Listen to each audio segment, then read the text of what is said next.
Ito po para po sa mga negosyante.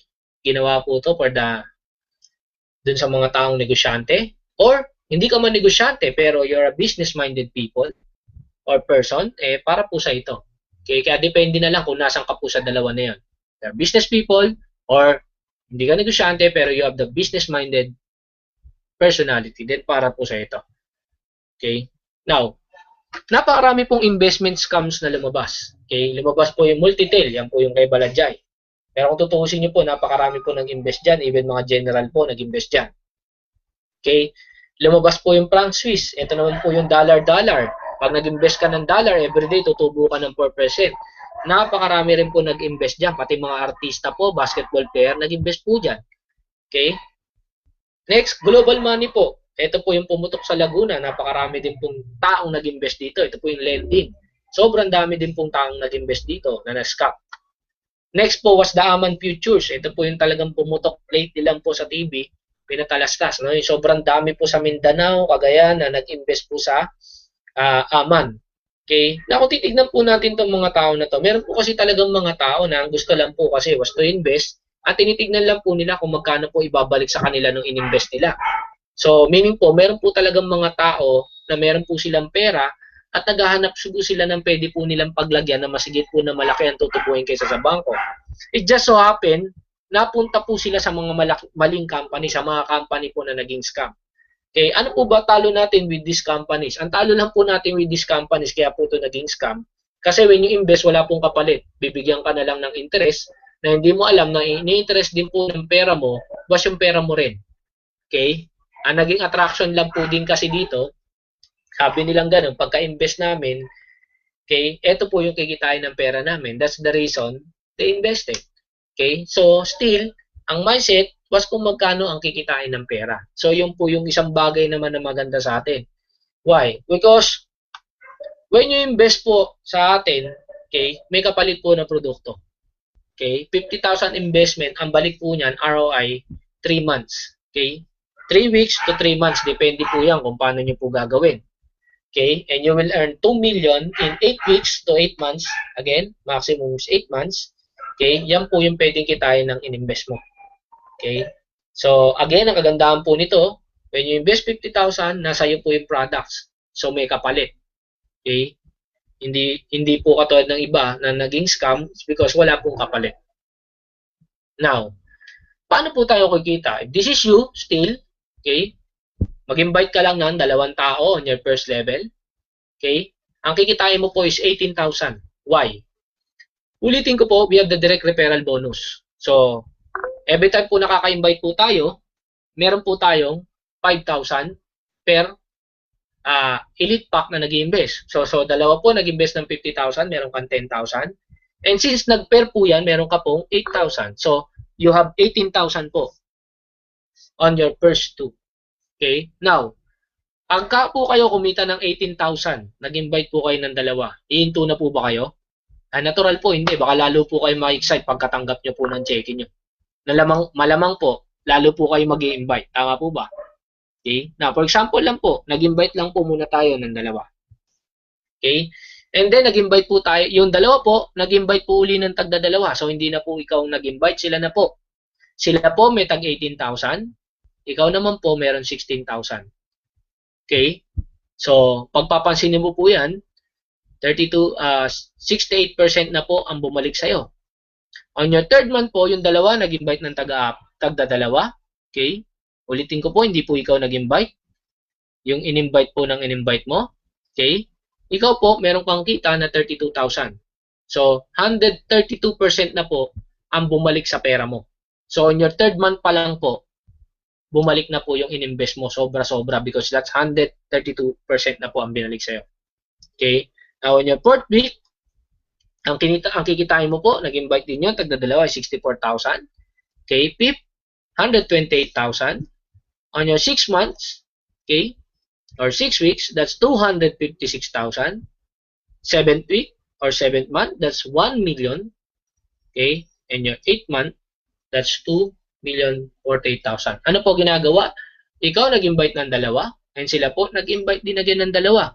Okay, and sigurado po, pag kumita po tayo ng ganyang kalaki, hindi po tayo mag-stop sa dalawa. sigurado po mag-i-invite po tayo na mag-i-invite. Again po, ang pinapakita ko lang po dito was just the binary plan. Wala pa po dito yung kaninang in-explain ko na multi-level unilevel or the unilevel matching bonus. This is two ways to earn. Wala pa po yung 7 ways to earn. Kaya higit pa po dito yung pwede po natin kitain. Okay? So, actually, ang big question po, meron na po bang nakagawa nito? Okay? So, meron na po. Ito po yung mga taga-Cagayan de Oro, mga kabataan po na nakagawa niyan. Okay? So, ang nangyari po, nag-invest po sila, 50,000, ginawan po nila ng paraan. Hindi po sila negosyante, no? Wala po silang ganong kalaking pera, pero business-minded people po sila. Kaya ang ginawa po nila, naghanap po sila ng mautangan. Ako nga po, sabi ko, wala pong negosyanteng walang utang. Lahat po ng negosyo or negosyante habang lumalaki yung business may utang. Ang lang po, ang tinitignan lang po ng negosyante, magkano ilalabas ko, magkano ibabalik sa akin. So, ganun po ang ginawa nitong mga bata na to.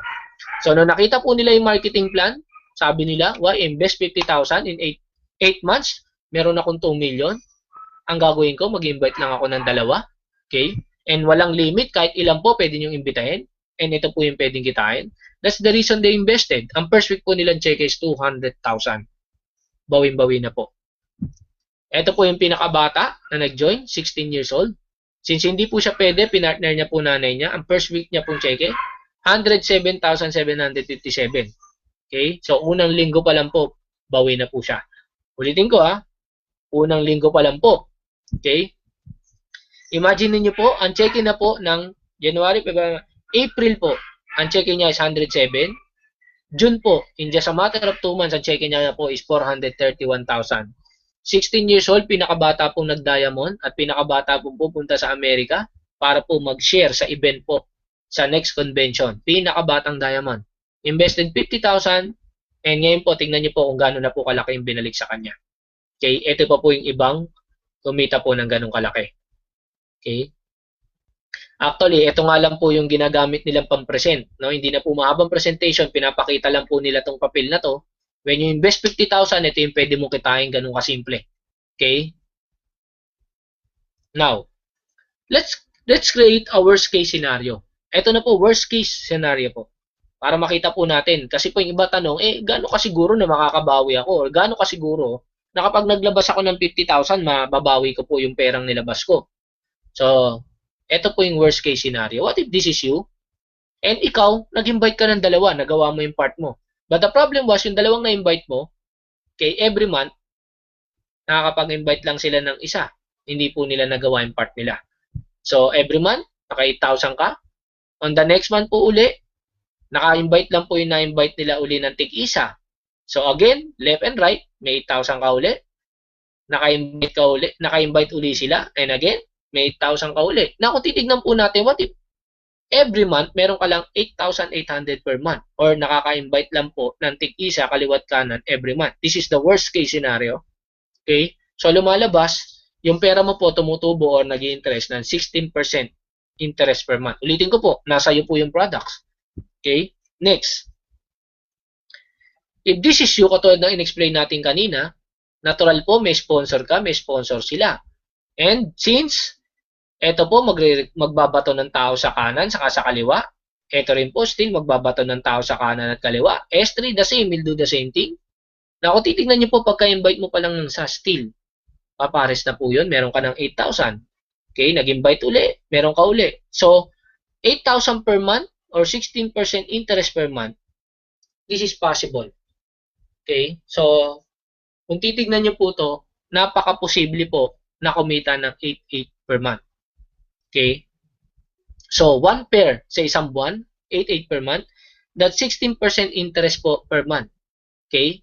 Gawin pa po nating worst case. So, let's make even worse. Okay? What if, imbis po na 1 pair ka every month, gawin po nating 1 pair every 2 months. Grabe, sobrang worse na po to. Okay? So, ang kikitain po is 4,200 per month. Still, ang tutubuin po ng pera mo is 8% interest per month. Okay? Now, compare po natin sa bangko para mas makita niyo po yung bigger picture.